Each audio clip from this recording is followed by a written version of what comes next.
বন্ধুরা কেমন আছো সবাই? আশা করি সবাই ভালো আছো। আমিও ভালো আছি। আর আজকে আবার একটু কিছু কেনাকাটা করেছি, সেটা তোমাদের সঙ্গে শেয়ার করব। দেখতে থাকো। এই যে ঋতুর জন্য এই বিড়িটা আর এই টপটা নিয়েছি আজকে। এটা নিয়েছি। আর এই যে এটা নিয়েছি। আর একটা আমার জন্য জুতো নিয়েছি, এই জুতোটা। আর গিয়েছিলাম ঋতুর কিছু জিনিস আনতে জুয়েলার্সের, এই যে সেটাও তোমাদের সঙ্গে শেয়ার করি। এই দেখো, ঋতুর জন্য দুটো হাতের চুড়ি নিয়ে এসেছি। আর এই যে নুপুর নিয়ে এসেছি। আর একটা ডিজাইনের ছিল, এটার ডিজাইনের একটা সিম্পলের মধ্যে নিয়ে এসেছি। পড়তে চায় না কোনো কিছু।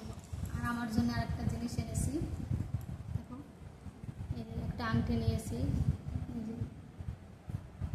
তো বন্ধুরা কেমন হয়েছে কমেন্টে জানিও। তো এখন এ পর্যন্ত সবাই পুজো ভালোভাবে কাটাও।